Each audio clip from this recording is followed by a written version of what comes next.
नमस्कार। Super India news TV में आपका स्वागत है। मैं हूं राजेश आर्य। आइए देखते हैं आज का विशेष समाचार। कानून के शासन का झुनझुना। जब तक कानून का शासन माफिया तत्वों के सामने असहाय रहेगा तब तक उस पर जनता का भरोसा बहाल नहीं हो सकता। माफिया के आगे असहाय था कानून। जब भी कहीं शासन प्रशासन की लापरवाही से कोई बड़ी घटना घट जाती है तो वह सबके निशाने पर आ जाता है। प्रयागराज में पुलिस की मौजूदगी में और टीवी कैमरों के सामने माफिया अतीक और उसके भाई अशरफ की सनसनीखेज तरीके से हत्या के बाद उत्तर प्रदेश पुलिस के साथ योगी सरकार सबके निशाने पर है। फलाने ढिकाने पूछ रहे हैं कि आखिर ये कैसा कानून का शासन है कि इतने बड़े अपराधियों को इतनी आसानी से मार दिया गया।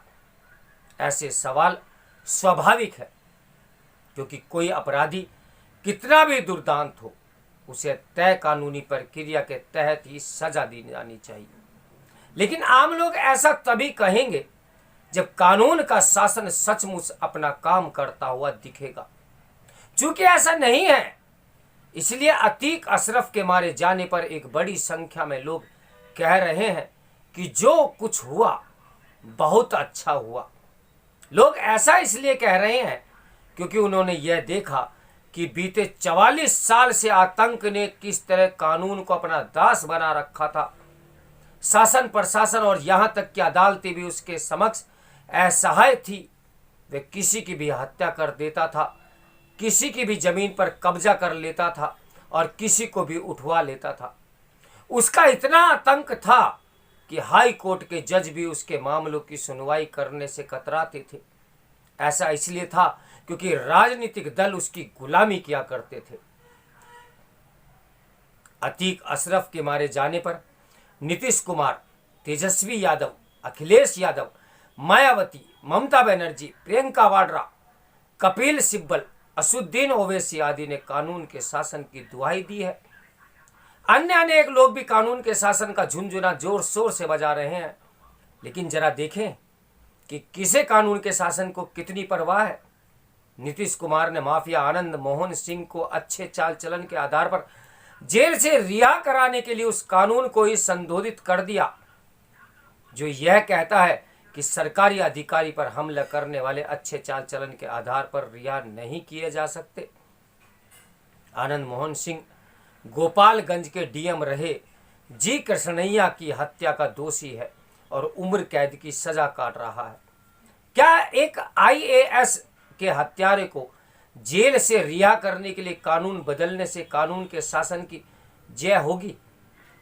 तेजस्वी यादव माफिया शहाबुद्दीन से अपरिचित नहीं हो सकते। आतंक के पर्याय इस माफिया को लालू यादव ने वैसा ही नग्न और निर्लज्ज संरक्षण दिया जैसे मुलायम सिंह ने अतीक अहमद की। मुलायम सिंह ये जानते थे कि अतीक ने विधायक राजूपाल की हत्या कराई है, लेकिन वह उसे निर्दोष बताते थे और उसके कुत्ते तक से हाथ मिलाते थे। मायावती भी इससे परिचित थी कि अतीक अहमद उस गेस्ट हाउस कांड में शामिल था जिसमें उसकी जान पर बनाई थी, लेकिन उन्होंने उसकी पत्नी शाइस्ता परवीन को बसपा में शामिल किया। शाइस्ता फरार न हुई होती तो वह प्रयागराज से बसपा के मेयर पद की प्रत्याशी होती। अतीक अशरफ के मारे जाने के बाद यह ममता बनर्जी भी कानून के शासन का झुनझुना बजा रही हैं। उन्होंने 2021 में विधानसभा चुनाव में जीत के बाद तृणमूल के गुंडों को खुली छूट दे दी। वे विरोधी दलों के नेताओं और कार्यकर्ताओं पर यहां तक कि उन निरीह लोगों पर भी टूट पड़े थे जिनके बारे में उन्हें संदेह था कि उन्होंने किसी और दल को वोट दिया है। जब तृणमूल के गुंडे कह ढा रहे थे तब ममता कह रही थी कि बंगाल में तो चाहू और अमन चैन है, जबकि सच तो यह था कि सैकड़ों लोग जान बचाने के लिए असम भागने को मजबूर हुए थे। चुनाव बाद की इस भयानक हिंसा पर कलकत्ता हाई कोर्ट ने जब राष्ट्रीय मानवाधिकार आयोग को जांच करने को कहा तो उसने अपनी रिपोर्ट में लिखा, बंगाल में कानून का शासन नहीं बल्कि शासक का कानून चल रहा है। प्रियंका वाड्रा को याद नहीं होगा, लेकिन यूपी के पुराने कांग्रेसी बता सकते हैं कि जब वीर बहादुर सिंह मुख्यमंत्री थे तो किस तरह अतीक अहमद को गिरफ्तार करने के बाद गुपचुप रूप से छोड़ दिया गया था। अतीक अशरफ के मारे जाने के बाद कपिल सिब्बल को भी कानून का शासन याद आ गया। ये वही सिब्बल है जो एक समय माफिया मुख्तार अंसारी को पैरोल दिलाने के लिए सुप्रीम कोर्ट में एड़ी चोटी का जोर लगा रहे थे ताकि वे चुनाव प्रचार कर सके। उनका साथ दे रहे थे सलमान खुर्शीद। ये वही मुख्तार अंसारी है जिसे अमृतसर सरकार के समय एक फर्जी मामले की आड़ में यूपी की जेल से पंजाब रोपड़ जेल में ले आया गया था ताकि वह वहां अय्याशी से रह सके। पंजाब सरकार मुख्तार को यूपी पुलिस को सौंपने से तब तक इनकार करती रही जब तक सुप्रीम कोर्ट ने उसे फटकार नहीं लगाई। अतीक अशरफ के मारे जाने से असुद्दीन ओवैसी को भी बहुत कष्ट है। उनका कष्ट समझ में आता है क्योंकि एक वक्त शाइस्ता परवीन उनकी पार्टी की सदस्यता ग्रहण करते हुए उनकी तारीफों के पुल बांध रही थी। आखिर कानून के शासन की दुहाई देकर किसे बेवकूफ बनाया जा रहा है? क्या लोग ये नहीं जानते कि माफिया तत्वों के आगे कानून का शासन किस तरह मिमियाता है? जनता इससे अनजान नहीं कि माफिया सरगना किस तरह जेल में रहते हुए भी हत्याएं और अपहरण करा देते हैं और उनके खिलाफ गवाही देने वाले किस प्रकार मार दिए जाते हैं।